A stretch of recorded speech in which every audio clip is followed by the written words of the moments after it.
guys. Crossroads with MDB. I'm going to talk about Dylan.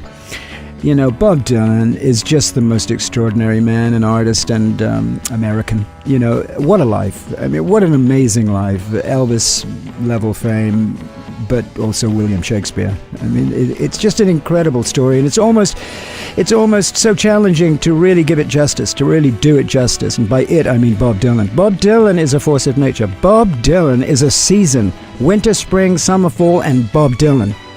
He's that important, to me anyway, and to a lot of people, I think. And the great irony and the great paradox of this is that he absolutely refused the mantle of being the prophet, the poet, the spokesman for his generation, etc., etc. He just rejected that out of hand. I remember he kicked Robbie Robertson out of his car when Robbie turned to him in the passenger seat and said, "Hey, Bob, where are you taking us next?" And Bob pulled him and said, "Get out of the car. Get out of the... I'm not leading you anywhere."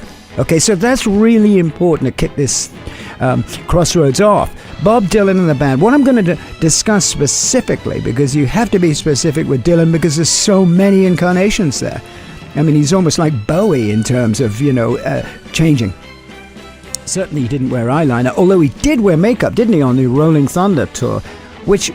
I've read in research that he did that to hide. The white face and all of that was almost like some sort of Indian ritual. I'm talking indigenous, American Indian ritual. But that's a whole other Dylan. What we're going to talk about today is the Basement Tapes. Yeah. They eventually came out in 75 on Columbia Records, and produced by Bob Dylan and the band. And the band is what's so significant here, because that's who he used in order to, give us what he got. And what he had that time, peak of his fame, 67, he dropped out. Enough.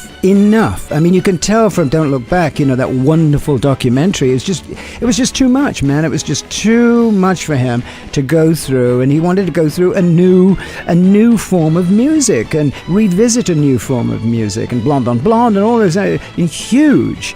And then came the Basement Tapes, which was fantastic, and it was widely circulated before it was officially released, which is interesting in itself.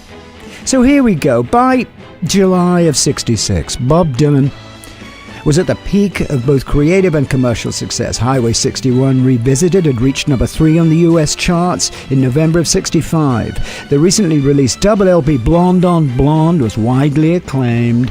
And from September 65 to May 66, Dylan embarked on a tour that was grueling US, Australia, and Europe, backed by the Hawks. Now, the Hawks was the band. The Hawks was the band that supported musician Ronnie Hawkins, and they were Rick Danko, Garth Hudson, Richard Manuel, and Robbie Robertson, and Levon Helm. And what did the audience do? Treated them awfully. "Judas, you plugged in, and some epithet. How could you do? You betrayed the folk movement. This is a nightmare."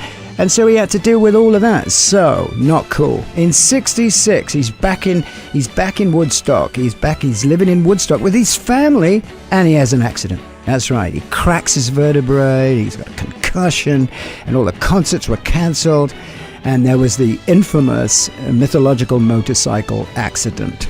But it was pivotal in his career, if you think about it, because suddenly, boom, in that moment, the whole thing exploded. And the great irony of this is that 67 was his most prolific year as a songwriter. In 69, he did an interview with Jan Wenner, the editor and creator of Rolling Stone, and he said, quote, "This is Dylan, I had a dreadful motorcycle accident which put me away for a while, and I still didn't sense the importance of that accident till at least a year after that. I realized it was a real accident. I mean, I thought that I was just going to get up and go back to what I was doing before, but I couldn't do it anymore." So he changed. He went to the Woodstock. He had the band come in. He played in the basements. He said that playing in a basement with the windows open and a dog lying on the floor was the most exciting thing. And it was, a great period of experimentation for Dylan, going back to his roots, teaching the band all these traditional folk songs from which he learned. And they created this remarkable document of American music, the Basement Tapes. And that intense collaboration between Dylan and the band produced some amazing recordings that they did in October of 67. And all I can say to you is I highly recommend that you go out and you listen to the go out. You know, that you press a button and you listen to Bob Dylan's The Basement Tapes. Ladies and gentlemen, that is the Crossroads for today with MDB.